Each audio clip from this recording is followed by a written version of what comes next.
Welcome dear student on my channel. Today we'll learn about the lesson plant water relation. This lesson is there for the 7 marks. Watch this video till the end. You can score full out of full marks in this topics. Lesson plant water relation. So what it means? Plant water relation means what? How the plants control the hydration of their cells. The plant is made up of the tissue. Tissue is made up of the cells. So here this all whatever the hydration of their cells, including the collection of the water from the soil. So here how the water is traveled from the soil, from the root to the upper part of the plant body. So everything is included in this. So collection of the water from the soil, as well as transportation of the water, as well as the evaporation through the process of the transpiration. So this is about what? The plant water relation. So it means how the water travel from the root to the upper portion, that is up to the leaf, up to the flower, up to the fruit, etc., and what number of the activities which are taking place in this, that is explained in the lesson plant water relation.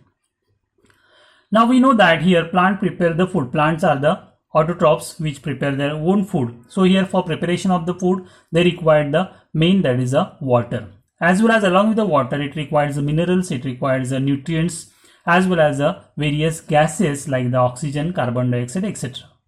So here by the process of photosynthesis the plants prepare the food, right? So for which they require the water, as well as the carbon dioxide, oxygen, the chloroplast is required, and the sunlight is required. So this everything is required, in which the main, that is the water, right? So productivity of the plant is main affected by the non-availability of water. Suppose the water is not available, here there will be no photosynthesis, the plant may get die. So that's why water is considered as a elixir of life, as the water constitute almost 90 to 95% of the most of the plant cells and the tissues. So here that's why here the plant body, which is made up of the cells. So shape of the cells, or we can say the plant itself, the shape of the plants is get maintained by the water, as well as the turgidity of the cell. So here suppose the water is unavailable, the cells become a flaccid. Then automatically shape of the plant may get changed, the whole plant may get die. So here that's why the turgidity and the shape of the plant body or the cell is maintained by the water. So that's why water is more important for the plant body. So it shows the number of the different properties that we'll see one by one. So properties of the water. Here water is the liquid form at the room temperature. Here that is common. You already learned this in the school level.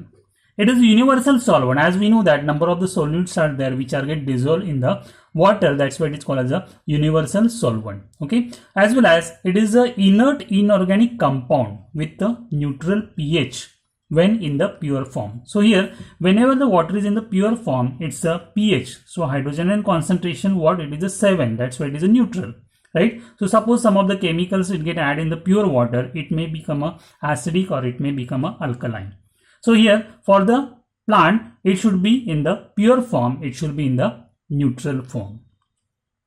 Next is that it is a best transporting medium. So here the water which is get absorbed from the soil through the root, and then it transported in the upper part up to the leaf. So here whatever the minerals are there, whatever the different ions are there, nutrients are there, this all which are the travel along with the water. So that's why it is a best transporting medium. It is a best aqueous medium for all biochemical reactions. So in the plant body, various biochemical reactions are taking place, photosynthesis is there, respiration is there, number of water, the activities are taking place inside the plant body for which the water is required. It is a raw material for the photosynthesis that just now we have discussed. It has a high specific heat. So what is meant by specific heat? The number of the calories required to raise the temperature of 1 gram of substance 1 degree Celsius. What I said, specific heat. Specific heat means what? It is the number of the calories required to raise the temperature of 1 gram of substance 1 degree Celsius, as well as high heat of vaporization. So what is meant by heat of vaporization? It is the amount of energy that must be added to a liquid substance to transform quantity of that substance into gas. So it means conversion liquid to the gaseous form. So that is what the heat of vaporization. Same way it has a high heat of fusion. So what is meant by heat of fusion is a quantity of heat necessary to change 1 gram of solid to a liquid with no temperature change. What I said, heat of fusion means what? Is the quantity of the heat necessary to change 1 gram of solids to a liquid with no temperature change. That is called what? The heat of fusion. So these all what are the properties which are present in the water. It acts as a thermal buffer. So here, that's why temperature of the plant bodies get maintained because of the water.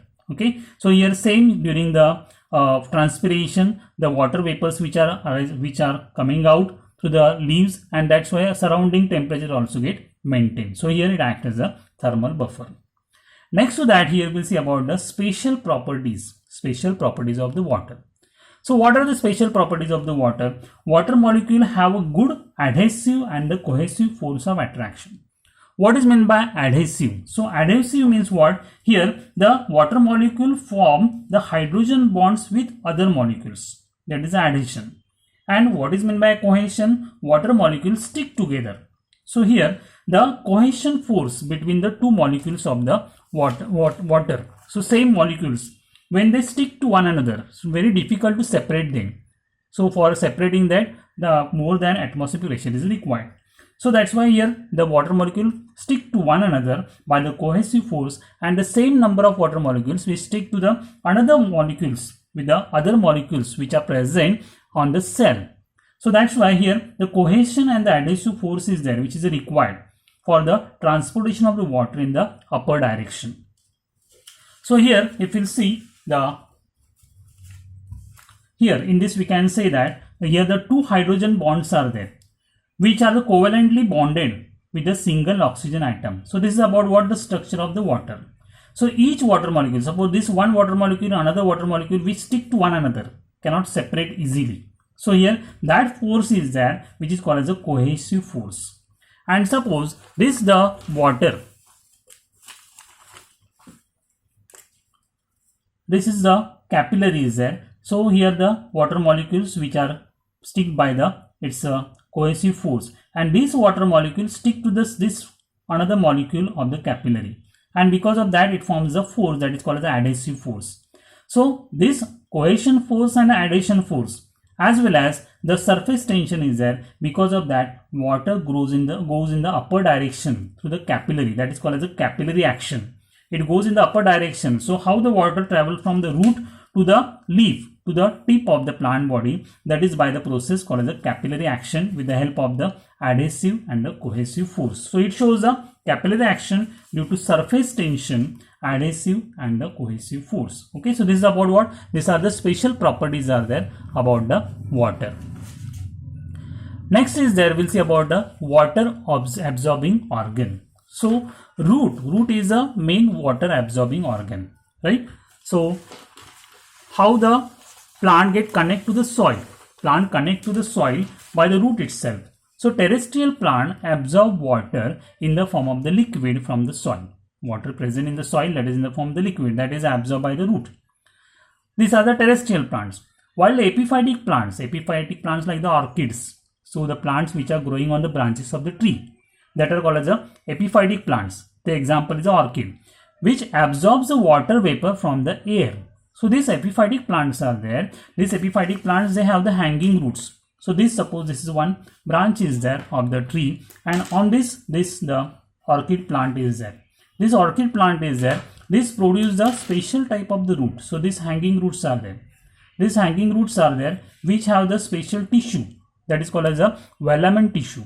This tissue which absorbs the water vapors from the surrounding, and then it is given to that plant body, that is the orchid plant. Okay, so that is in the form of the vapors. Now here if you see the typical root, so typical root is there which are having the 4 regions. If you see the root of the plant, so this root of the plant, here the root cap is present. This region is there where there are no root hair. This is called as a zone of maturation. So here all whatever the cells which are present, they are matured cells. Next to that, here number of root hairs are present. So here like that, here maximum number of root hairs which are present in this region. So this is called as a region of root hair, also called as a region of absorption. So in this region, maximum absorption of water and the minerals which are taking place. So this is a second zone. First one, zone of maturation. Second one, that is a zone of the absorption. Third one, here we observe that number of the cells which are present, they are elongate, they increases its size. So this is called as a zone of elongation. Because of that, the root is there which go deep inside the soil. And the next is there here the zone of cell division, zone of maturation, zone of absorption, zone of elongation, and here zone of cell division. So here number of meristematic tissue which is present, number of meristematic cells are present which divide and redivide fastly, and that's why the length of this the root get increases and it go deep and deep in the soil. And at the end here the root cap is present which gives the protection to the young delicate cells. Okay, so these are what the four regions are there about the root.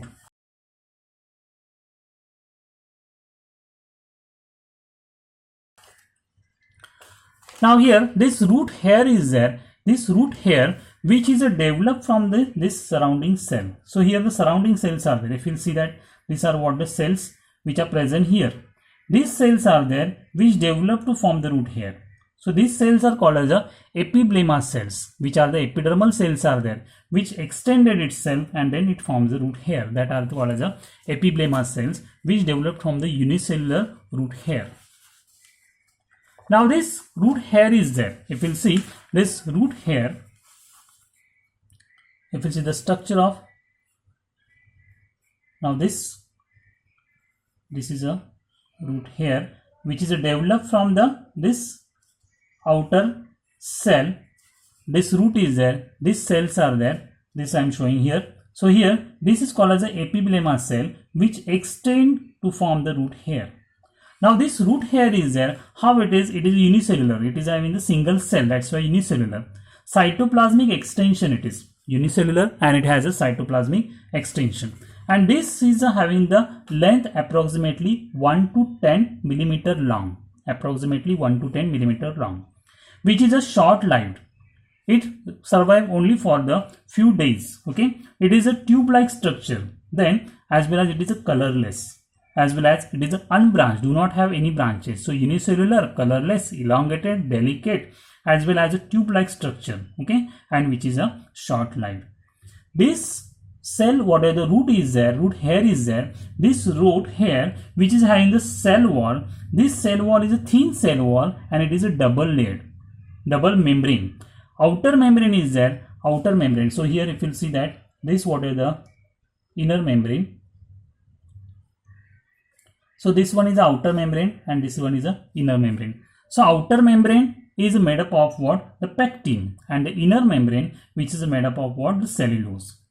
This cell wall is there, this cell wall is a freely permeable, while the plasma membrane present inside that, it is a selectively permeable.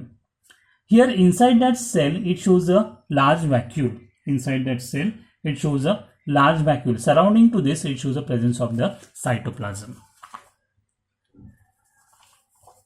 Okay, so this is about what? About the root hair, structure of the root hair.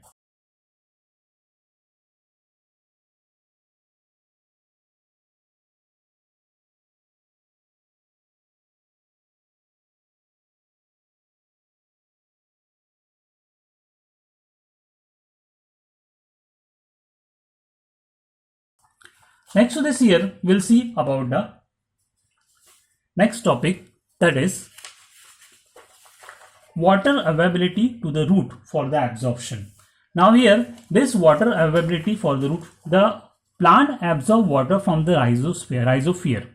We know that the three different type of the sphere, that is atmosphere, lithosphere, hydrosphere. So like that here it is a rhizosphere. Rhizosphere means what? The micro environment surrounding to the root, surrounding to root, this number of what are the soil particles which are present. So this environment is called as a rhizosphere.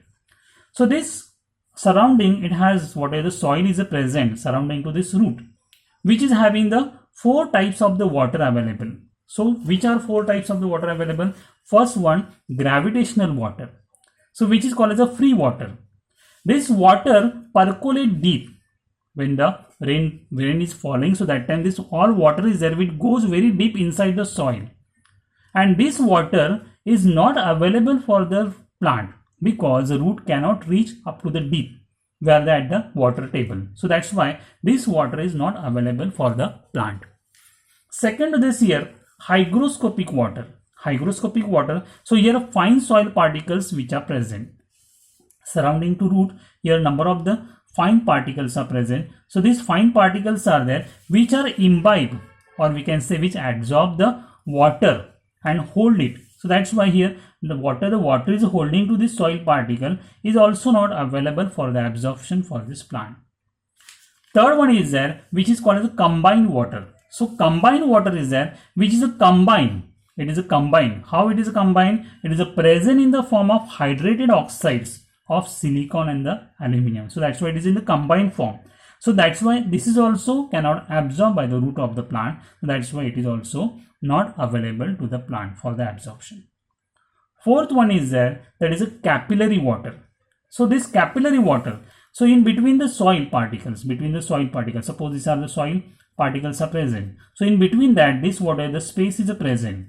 In this space, some amount of water is present. In this space, the some amount of water which is present, that water only can be absorbed by the root. That water only can be. So here, this water available between the soil particles, which forms a capillary, very thin water, the tube we can say, which forms a capillary. Only that capillary water is available for the plant for the absorption. So what we have learned here in this, the four types of the waters are present. One is a gravitational, second one is a hygroscopic, third one is a combined, and fourth one is a capillary water. So gravitational water, which is a free water, which is a present deep at the base of the, which we can say the gravity, or we can gravitation, or we can say about that water table, which cannot be absorbed by the plant roots, as the roots cannot reach up to that water. Hygroscopic water, here soil particles are there which are imbibe, absorb the water, that's why cannot available for the plant. Combined water, as it is in the combined form, hydrated oxides of the aluminum and as well as silicon forms. So here once we'll just go through what we have learned here in this plant water relation. So in this, what the plant, this is about the introductory part is there. Properties of the water, so that we have observed that it is universal solvent, best transporting material is there, aqueous medium is there, number of biochemical reactions which are taking place. It also what is required for the photosynthesis as it is a raw material. Next, high specific heat is there, high heat of vaporization, high heat of fusion, and that's why it acts as a thermal buffer. About the adhesive force, cohesive force, that also we have discussed. Adhesive force, cohesive force, as well as the surface tension, which help the water to rise up to the top of the plant body. Because of this, the capillary action. Water absorbing organ, root is the main water absorbing organ is there. So terrestrial plants absorb the water in the form of the liquid. Epiphytic plant absorbs the water in the form of the vapors through the velamen tissue. Four zones are there about the root. So here, zone of maturation, zone of absorption, zone of elongation, and zone of cell division. About the structure of the root also we have discussed. Here the cells which is formed called as the epiblema. This extended forms a tube-like structure here, which is what colorless, and here which is having the thin cell wall having the double layer. Outer layer is there which is made up of pectin, inner layer which is made up of the cellulose. Inside that, it shows the presence of the vacuole surrounded by the cytoplasm. Okay, so this is about what the structure of the root here. Then next we have discussed about the water available to roots for the absorption. So here the surrounding water the to root, that is called as a rhizosphere, okay, which is called as a micro environment surrounding to the root. So four type of the water: gravitational water, hygroscopic water, combined water. These all three types of the water is not available for the plant for the absorption. Only fourth type, capillary water, is available for the plant for the absorption.